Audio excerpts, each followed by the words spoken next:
Since I started coaching, and just because I'm a swimmer and I own a lot of swimsuits, I get asked this question a lot. What is the difference between the swimsuits? And why do the prices vary so much? And what should I be swimming in? What should I be training in? And why do my costumes not last? So I decided I'm going to make a little guide for you, and hopefully this can help you when buying a swimsuit, that you make the right choice. Before we get into the different swimsuits and why the prices vary so much, I would like to go over what happens to your costume when it perishes. So basically, I call it costume cancer, but the chlorine eats at the costume. It then becomes really weak, it stretches and becomes baggy, and it becomes see-through.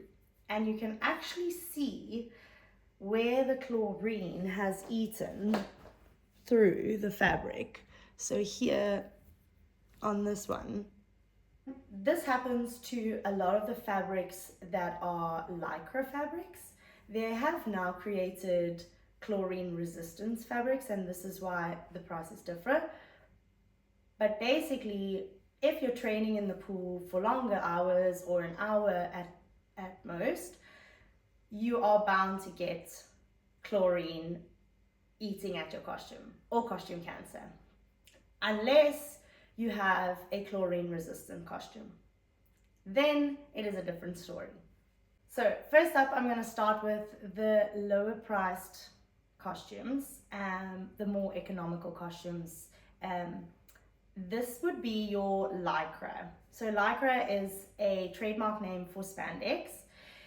This is mostly your beach costumes, your bikinis, and your leisure costumes.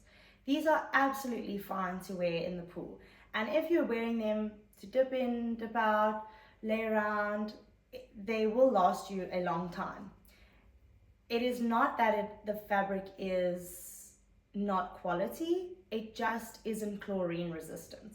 So the Lycra fabrics, especially to tell the difference between the Lycra and the chlorine resistant, the Lycra fabrics are very, very stretchy fabrics. It's, I think, a 4-way stretch, and it has a shiny texture.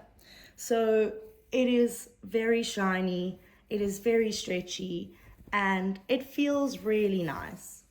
These are your Lycra fabrics, and these costumes will not last if you are training in the pool for 30 minutes or more a day or 3 times a week. They won't last. They will last you maximum 3, maybe 5 months if you're lucky, depending on if you swim in an indoor pool or an outdoor pool. The indoor pools generally have a lot more chlorine.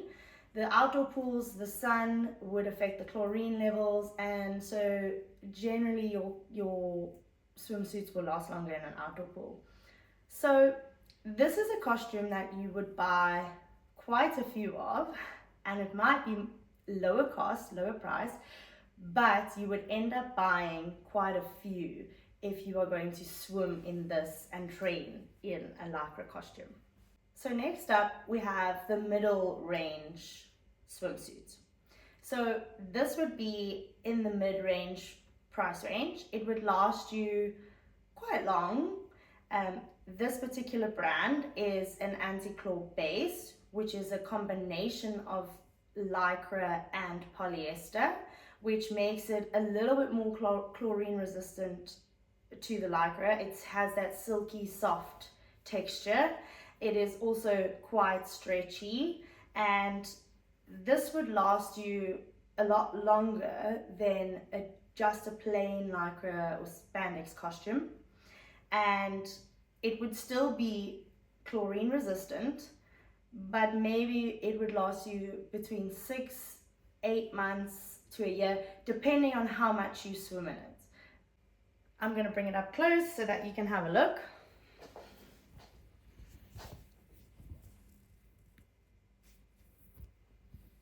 It's got a nice silky texture, it's nice and stretchy, but you can see there's still a bit shiny in the fabric.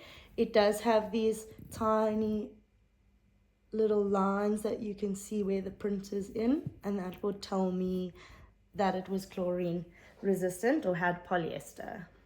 Last up, is the chlorine resistant, 100% chlorine resistant swimsuit.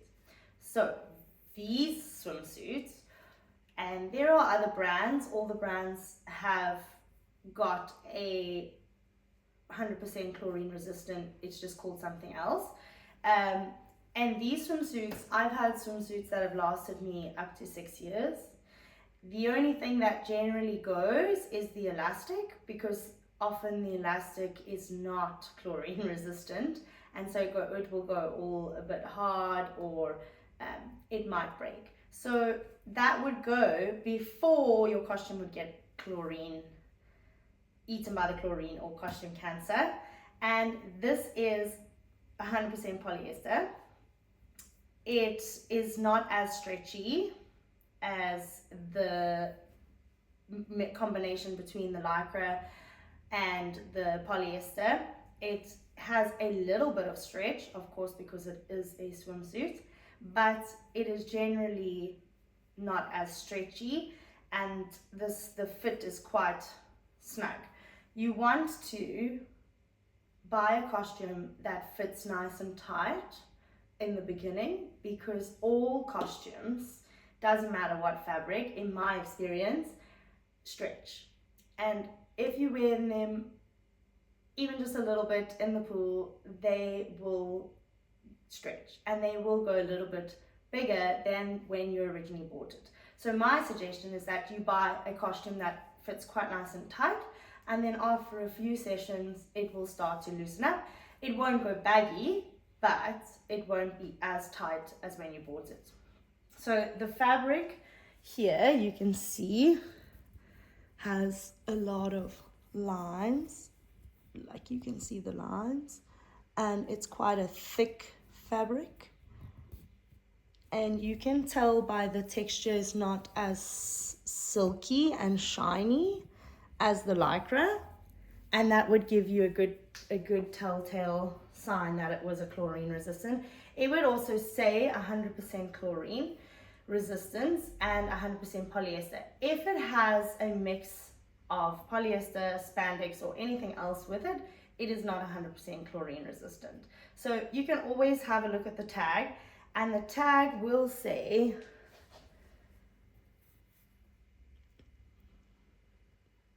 100% polyester. Now, just a quick one on the style of costumes. So often, if your costume has a thin strap, often, not always, but often, it is a smaller cut and it will show more skin. So for those of you that do not like to show as much skin, try not to go for the thin straps, because you will often have quite a lot of skin at the back, and the back of the costume will be quite small. If you like a bit of coverage and you don't want so much skin to be showing, generally the thicker straps, like this one, would be more coverage around the back. As you can see, this one has a lot of material here compared to the other one that I just showed you, and so you can almost tell before you've even looked at the back that when they have thicker straps, they generally have more coverage at the back. And if you look at the material and the cuts, you'll see that the seam on the side is here, and there is material between the seam and the loop at the back. Whereas with the other costumes, you can see that the seam of the side of the costume is there, and the back of the costume almost comes into the front, like that. So that would often just be a telltale sign that before you even put it on, it's going to show a lot more skin at the back and around the front, and it's going to be a little bit higher cut in the front.